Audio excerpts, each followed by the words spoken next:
Let's just establish a new rule here. If you're too drunk to drive, you're too drunk to review a movie. Can we all agree with that? Because I don't want to see Guardians of the Galaxy Volume 3, the best of the worst, on my feed ever again.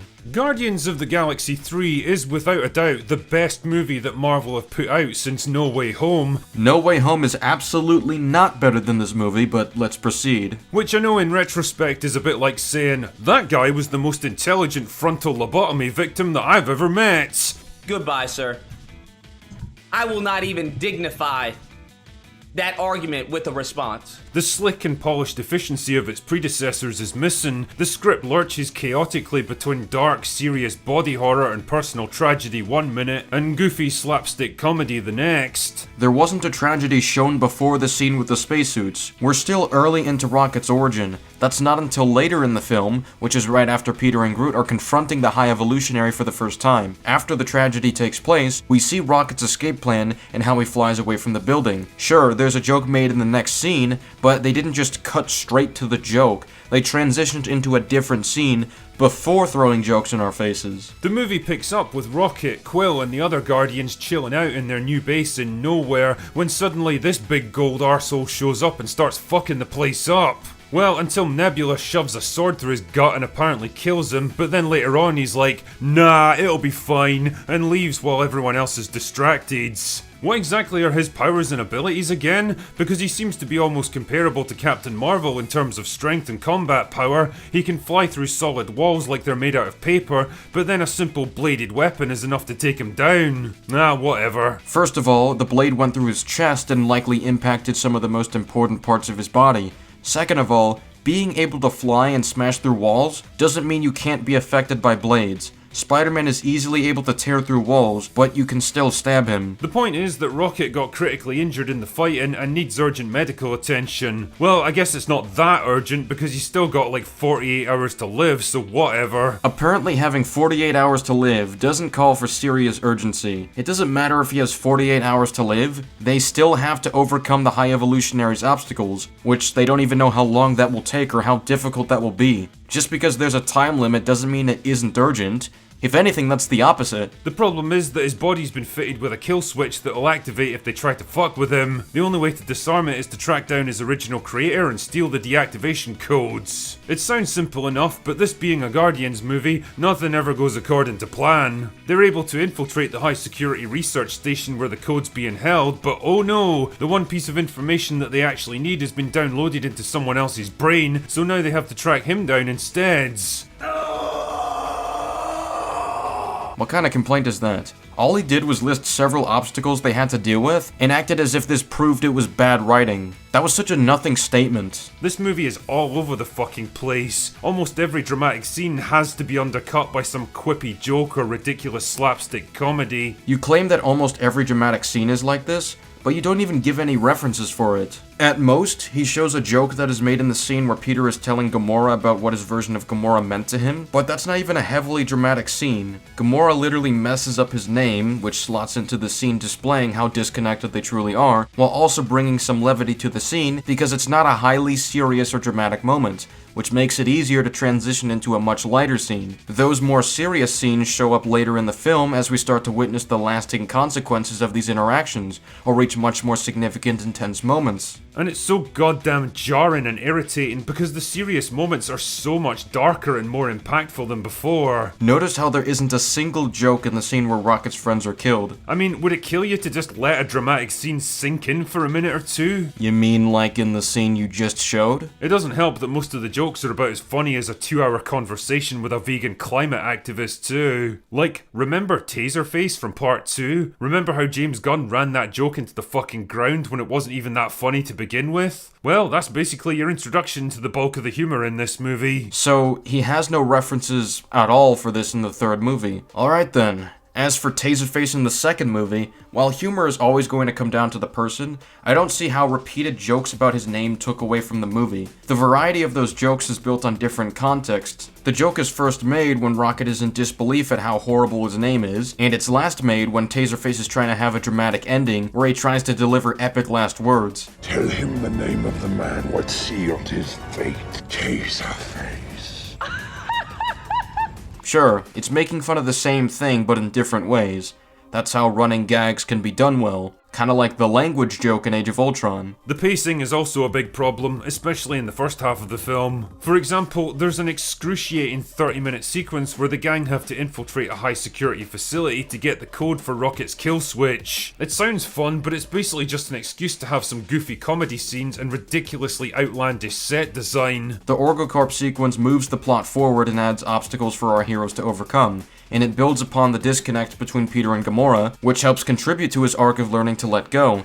And what's wrong with the set design? You can't just call it outlandish and call it a day. The set design perfectly fits for the bioformed outer layer of the building and does a great job implementing a unique style, so this setting feels like one of a kind, rather than some generic looking environment. Also, is that a reference to Among Us? If so, fucking why? Does it matter? Anyway, by the time it's all done, the one piece of information they actually need has been removed and taken somewhere else. Basically, no one else has a better idea, so fuck it.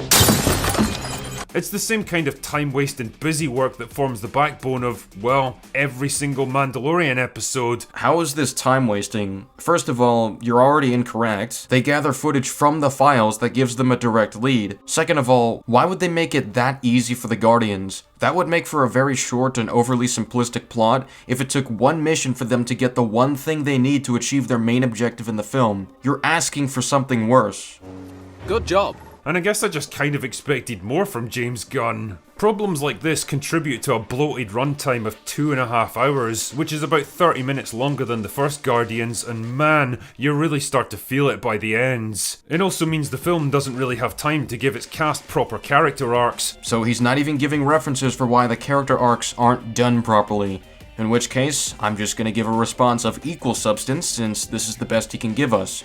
Go watch the film again. Or tackle the bigger ideas that it tries to grapple with, like the conflict between control and free will, and whether a utopia can ever actually exist without someone there to micromanage it. There's a lot of interesting ideas to explore there, but it's all introduced so late in the film that the script just doesn't have time to flesh it out. They literally do explore this from the beginning of Rocket's origin story. The main point regarding the High Evolutionary's vision of a utopia is that it's unrealistic, and it's driven by his hatred for how things are. He has to keep starting from scratch again and again whenever things aren't to his liking. That tells us that even if he succeeds in retrieving Rocket's brain, he's going to find another reason to hate things the way they were and feel the need to start over again, until he reaches perfection. Also, I can't quite shake the idea that the whole thing was done just because James Gunn thought it'd be a cool idea to have anthropomorphized animals walking around a suburban street. It's the same deal with the characters. Rocket gets the lion's share of the narrative, but it leaves characters like Quill and Gamora awkwardly sidelines. Even though both of them have several scenes disconnected from Rocket that focus on Peter's struggle to move on from Gamora and how this affects Gamora's impression of Peter.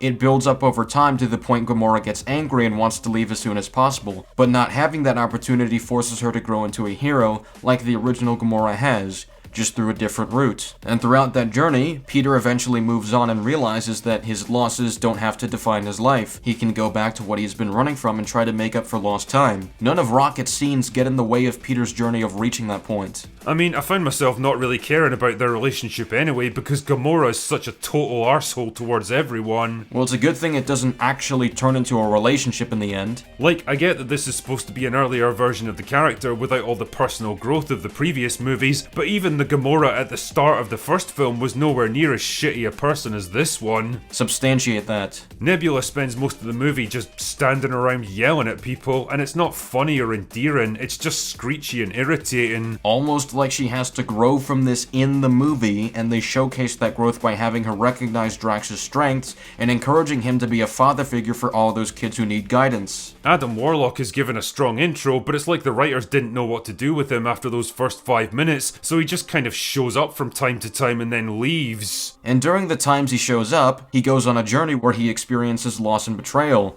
and we see how this takes a toll on his character. But when he's shown compassion by the Guardians of the Galaxy, despite how many times he tried to kill them, he gets inspired to change his lifestyle. He already felt some kind of discomfort from the work he does, and being shown a better way of living by the Guardians helps inform his newer perspective. So he literally tries to be like them in the end. He doesn't just show up and leave like Drinker claims here. Oh, and for some reason the Guardians have all ditched their cool individual outfits from the previous films, and now they all just wear these bland generic uniforms that look dull and depressing. Goodbye, sir. I will not even dignify that argument with a response. And maybe someone can help me here, but why exactly did Quill decide to ditch his helmet and rocket boots? Two things that would have been extremely useful to him later in this movie. I'm sensing some EFAP criticisms here. Don't worry, I have an entire video on that coming out in a few days, so I'll just let the premiere play out instead of repeating myself in this video. I'll leave you in suspense for this one. These various problems are compounded by the usual self-indulgent cameos for James Gunn's brother Sean and James Gunn's wife Jennifer Hollins. Oh my goodness, I just can't figure out why all these people with personal connections to James Gunn keep showing up in James Gunn movies. Must be a total coincidence. Is there a problem with that? Everything okay here, drinker? Even the soundtrack that punctuated the original movie is just way overdone here. Now it feels like James Gunn just went through his entire music collection and made it his personal mission to shove as much of it into this movie as possible. Most of the time it doesn't really tie into what's happening on screen like the previous movies did, and honestly, it got to the point where I was actually starting to get pissed off with all the shitty pop songs undercutting the action. It was like Gunn was just trying to show off how much of a music connoisseur he is. Goodbye, sir.